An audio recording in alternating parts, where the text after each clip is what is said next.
Hello दोस्तों, कैसे हैं आप सभी। आई होप आप लोग अच्छे होंगे। दोस्तों, हमने पिछला टॉपिक पढ़ा था सीमावर्ती देश। आज के टॉपिक में हम बात करेंगे भारत के प्राकृतिक प्रदेश। इससे संबंधित हम ऑब्जेक्टिव क्वेश्चंस करेंगे। दोस्तों, आपको वीडियो अच्छी लगे तो प्लीज़ वीडियो को लाइक एंड सब्सक्राइब करिए। चलिए दोस्तों, हम स्टार्ट करते हैं। क्वेश्चन 1 है, निम्नलिखित कथनों पर विचार कीजिए। भारत में हिमालय केवल 5 राज्यों में फैला हुआ है। दूसरा, पश्चिमी घाट केवल 5 राज्यों में फैले हुए हैं। पुलिकट झील केवल 2 राज्यों में फैली हुई है। उपयुक्त कथनों में से कौन सा सही है? ऑप्शन ए केवल 1 और 2, ऑप्शन बी केवल 3, ऑप्शन सी केवल 2 और 3, ऑप्शन डी केवल 1 और 3। ऑप्शन इसका सही होगा डी, केवल 1 और 3। भारत में हिमालय केवल 5 राज्यों में फैला हुआ है।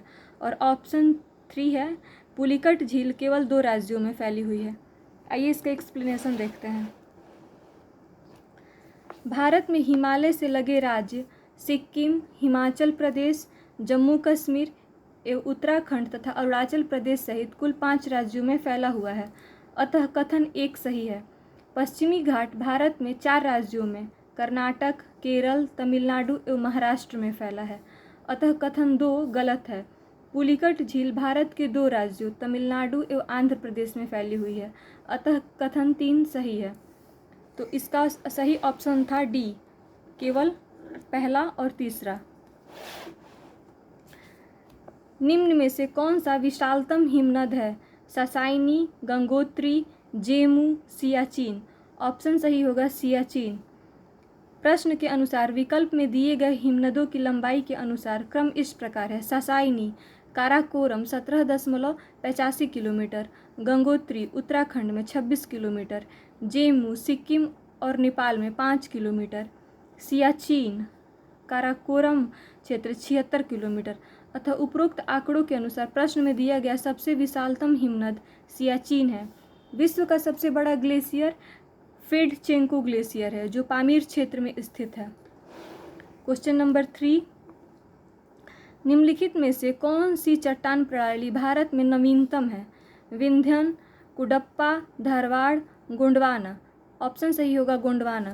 गोंडवाना चट्टानों का निर्माण कार्बोनिफेरस युग से जुरैसिक युग के मध्य हुआ। ये परतदार चट्टानें भारत में नवीनतम है।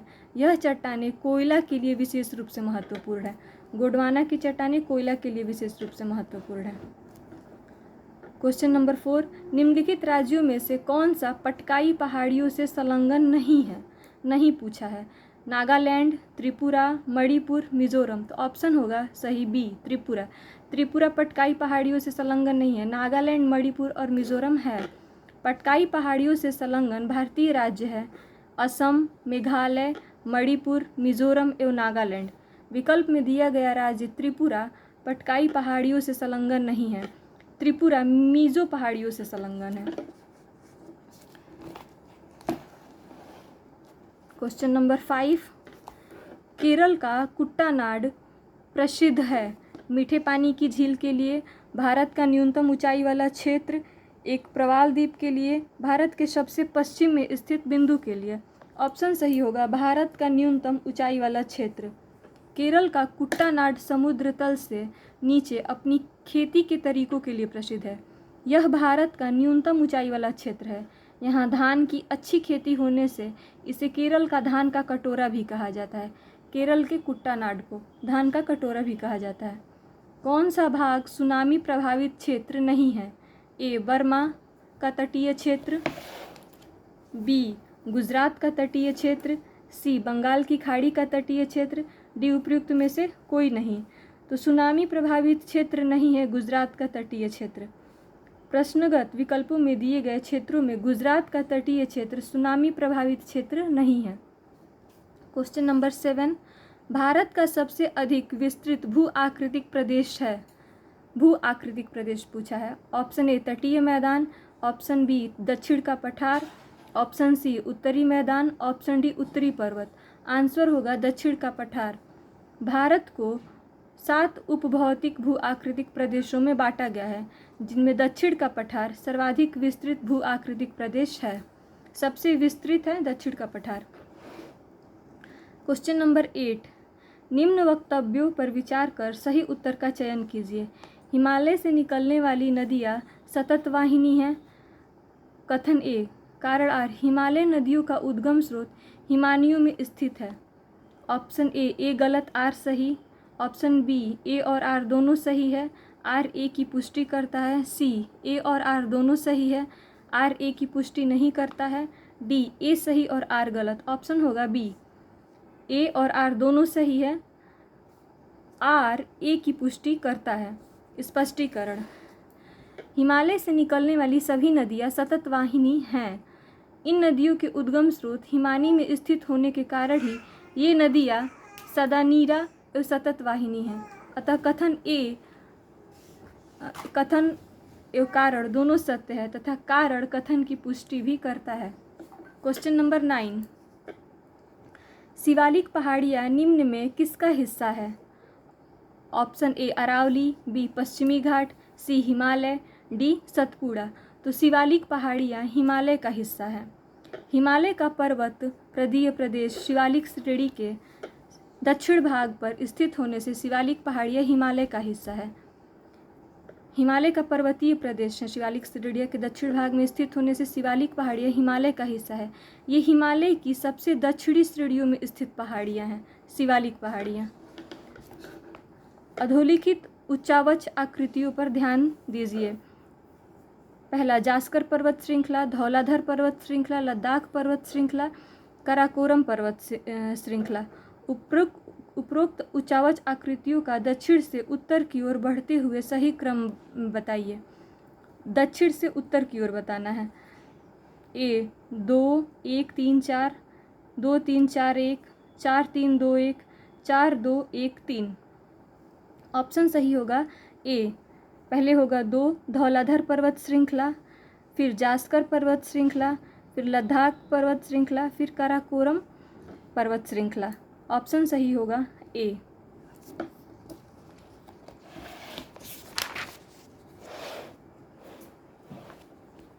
प्रश्नानुसार पर्वत श्रृंखलाओं का दक्षिण से उत्तर की ओर का क्रम इस प्रकार है। धौलाधर, जास्कर, लद्दाख एवं काराकोरम पर्वत श्रृंखला। धौलाधर पर्वत श्रृंखला लघु या मध्य हिमालय श्रेणी में स्थित है, जबकि जास्कर, लद्दाख एवं काराकोरम श्रेणियाँ ट्रांस हिमालय क्षेत्र में स्थित हैं। क्वेश्चन नंबर 11, राजस्थान में बृहद सीमांत भ्रंश फैले हैं के सहारे, मतलब इसमें से किसके सहारे फैले हैं? बूंदी सवाई माधोपुर की पहाड़ियाँ, बी उदयपुर की पहाड़ियाँ, सी अलवर की पहाड़ियाँ, डी शेखावटी टोरावटी की पहाड़ियाँ।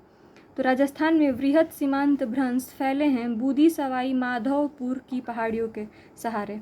राजस्थान में वृहद सीमांत भ्रंश बूंदी सवाई माधोपुर की पहाड़ियों के सहारे फैली हुई हैं। हिमालय की पहाड़ी श्रृंखला में ऊंचाई के साथ साथ निम्न कारणों से वनस्पति में परिवर्तन आता है। पहला, तापमान में गिरावट, बी वर्षा में बदलाव, तीसरा मिट्टी का अनुपजाऊ होना, तेज हवा। इसका आंसर सही होगा 1 2 और 3 तीनों। हिमालय की पहाड़ी श्रृंखला में ऊंचाई बढ़ने के साथ वनस्पतियों में परिवर्तन के प्रमुख कारण तापमान में गिरावट होना, वर्षा में बदलाव तथा मिट्टी के अनुपजाऊ होना है। क्वेश्चन नंबर 13, निम्नलिखित में से उत्तर दिशा की ओर के क्रम वाली पर्वत श्रेणी कौन सी है? ए जास्कर पर्वत श्रेणी, पीरपंजाल पर्वत श्रेणी, लद्दाख पर्वत श्रेणी, काराकोरम पर्वत श्रेणी। उत्तर दिशा की ओर क्रम वाली पर्वत श्रेणी पूछा है। बी पीरपंजाल पर्वत श्रेणी, जास्कर पर्वत श्रेणी, लद्दाख पर्वत श्रेणी, काराकोरम पर्वत श्रेणी। सी काराकोरम पर्वत श्रेणी, लद्दाख पर्वत श्रेणी, जास्कर पर्वत श्रेणी, पीरपंजाल पर्वत श्रेणी। डी पीरपंजाल पर्वत श्रेणी, लद्दाख पर्वत श्रेणी, जास्कर पर्वत श्रेणी, काराकोरम पर्वत श्रेणी। तो उत्तर दिशा की ओर क्रम वाली पूछा है तो हो जाएगा पीरपंजाल पर्वत श्रेणी। पीरपंजाल, फिर जास्कर, फिर लद्दाख और सबसे ऊपर काराकोरम। प्रश्न के विकल्पों में दिए गए पर्वत श्रेणियों में उत्तर दिशा की ओर क्रम वाली पर्वत श्रेणियां हैं पीरपंजाल, जास्कर, लद्दाख तथा काराकोरम पर्वत श्रेणी। इनमें पीरपंजाल श्रेणी मध्य हिमालय क्षेत्र में स्थित है, जबकि अन्य पर्वत श्रेणियाँ ट्रांस हिमालय क्षेत्र से संबंधित हैं। क्वेश्चन नंबर 14, हिमालय पर्वत श्रेणियाँ निम्नलिखित में से किस राज्य का हिस्सा नहीं है? उत्तराखंड, उत्तर प्रदेश, सिक्किम, हिमाचल प्रदेश। तो आंसर होगा उत्तर प्रदेश, क्योंकि हिमालय पर्वत श्रेणियाँ उत्तराखंड, सिक्किम और हिमाचल प्रदेश तीनों में फैली हुई हैं। उत्तर प्रदेश इसका हिस्सा नहीं है। हिमालय पर्वत श्रेणियों के अंतर्गत आने वाले भारत के प्रमुख राज्य हैं उत्तराखंड, हिमाचल प्रदेश, जम्मू कश्मीर, सिक्किम, अरुणाचल प्रदेश, मेघालय, नागालैंड, मणिपुर, मिजोरम, त्रिपुरा, असम एवं पश्चिम बंगाल। अतः विकल्प में दिए गए सभी राज्य हिमालय पर्वत श्रेणी से संबंधित हैं, जबकि उत्तर प्रदेश मैदानी क्षेत्रों में विस्तृत है। Question number 15। जब आप हिमालय की यात्रा करेंगे तो आप निम्नलिखित को देखेंगे। पहला, गहरे गड्ढे। दूसरा, यू घुमाव वाले नदी मार्ग। तीसरा, समानांतर पर्वत श्रेणियाँ। चौथा, भूस्खलन के लिए उत्तरदायी तीव्र ढाल प्रवणता। उपर्युक्त में से कौन से हिमालय के तरुण वलित पर्वत, नवीन मोड़दार पर्वत के साक्ष्य कहे जा सकते हैं? केवल पहला और दूसरा, केवल पहला, दूसरा और चौथा, केवल तीसरा और चौथा, पहला, दूसरा, तीसरा और चौथा। तो आंसर सही होगा डी। गहरे खड्डे भी दिखाई देते हैं, यू घुमाव वाले नदी मार्ग, समानांतर पर्वत श्रेणियाँ, भूस्खलन के लिए उत्तरदायी तीव्र ढाल प्रवणता।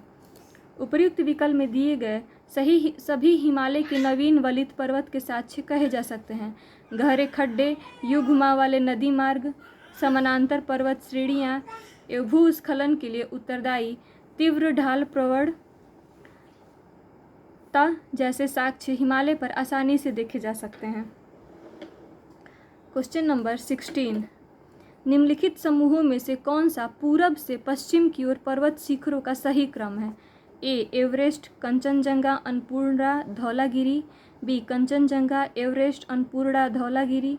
सी, Kanchenjunga, Dhaulagiri, Annapurna, Everest. D, Everest, Kanchenjunga, Dhaulagiri, Annapurna. तो सही ऑप्शन होगा बी, कंचनजंगा, एवरेस्ट, अन्नपूर्णा और धौलागिरी। ये पूर्व से पश्चिम का क्रम है। उपर्युक्त विकल्प में दिए गए पर्वत शिखरों का पूरब से पश्चिम की ओर सही क्रम है इस प्रकार है: कंचनजंगा, फिर एवरेस्ट, फिर अन्नपूर्णा, फिर धौलागिरी। कंचनजंगा पूरब में तीस्ता नदी तथा पश्चिम में तामुर नदी के बीच सिक्किम में स्थित विश्व की तीसरी सबसे ऊंची चोटी है कंचनजंगा। एवरेस्ट 8,848 मीटर विश्व की सबसे ऊंची चोटी है। अन्नपूर्णा उत्तर मध्य नेपाल में तथा धौलागिरी नेपाल के मध्य में स्थित है। Question number 17। निम्न वक्तव्यों पर विचार कीजिए तथा सही उत्तर का चयन नीचे दिए गए कूट से कीजिए। कथन ए, हिमालय से निकलने वाली सभी नदियाँ सतत वाहिनी हैं। कारण आर, हिमालय अपनी वर्षा का अधिकांश दक्षिणी पश्चिमी मानसून से प्राप्त करता है। ए है ऑप्शन ए तथा आर दोनों सही है। आर ए की सही व्याख्या है। बी, ए तथा आर दोनों सही है परंतु आर ए की सही व्याख्या नहीं है। सी, ए सही है परंतु आर गलत है। डी, ए गलत है परंतु आर सही है। तो इसका आंसर होगा बी, ए तथा आर दोनों सही हैं परंतु आर ए की सही व्याख्या नहीं है। हिमालय से निकली सभी नदियां सतत वाहिनी हैं। इसका मुख्य कारण इन नदियों के उद्गम स्रोत का हिमानियों में स्थित होना है। हिमालय अपनी वर्षा का अधिकांश भाग दक्षिणी पश्चिमी मानसून से प्राप्त करता है। अतः कथन एवं कारण दोनों सत्य है परंतु कारण कथन का सही व्याख्या नहीं कर रहा है। ग्रेट हिमालय की ऊंचाई क्या है? Question number 18। 8,850 metre ASL। B, 8,815 metre ASL। 8,890 metre ASL। 8,860 metre ASL। तो इसका सही ऑप्शन होगा 8,850 मीटर। ग्रेट हिमालय की औसत ऊंचाई 6100 मीटर है, जबकि इसकी सबसे ऊंची चोटी माउंट एवरेस्ट की ऊंचाई लगभग 8,850 मीटर है। Question number 19। शिवालिक श्रेणियों की ऊंचाई है 850 से 1200 मीटर के मध्य, 750 से 110 मीटर के मध्य, 750 से 1500 मीटर के मध्य, 750 से 1300 मीटर के मध्य। तो शिवालिक श्रेणियों की ऊंचाई है 850 से 1200 मीटर के मध्य। शिवालिक श्रेणी हिमालय का सबसे दक्षिणी श्रेणी है। यह लगभग 2400 किलोमीटर लंबाई में विस्तृत है। शिवालिक श्रेणी जिसकी औसत ऊंचाई 900 मीटर से 1200 मीटर के मध्य है। क्वेश्चन नंबर 20, निम्नलिखित में से कौन सबसे नवीन पर्वत श्रेणी है? विंध्य, अरावली, शिवालिक, अन्नामलाई। आंसर सही होगा शिवालिक, सबसे नवीन। और सबसे प्राचीन पूछता तो अरावली हो जाता, सबसे नवीन पूछा है तो शिवालिक होगा। शिवालिक पर्वत श्रेणी भारत में सबसे नवीन पर्वत श्रेणी है। यह वलित पर्वत के उदाहरण हैं। भारत में नवीन वलित पर्वत के उदाहरण हैं महान हिमालय, लघु हिमालय और शिवालिक हिमालय। दोस्तों आपको कैसी लगी वीडियो? आई होप अच्छी लगी होगी। दोस्तों आज के वीडियो में हम 20 क्वेश्चन ही रहने देते हैं। आगे के 21 क्वेश्चन और हैं इसमें, जो कल के वीडियो में हम करेंगे। दोस्तों अगर वीडियो अच्छी लगी हो तो प्लीज़ वीडियो को लाइक एंड सब्सक्राइब करिएगा। Thank you.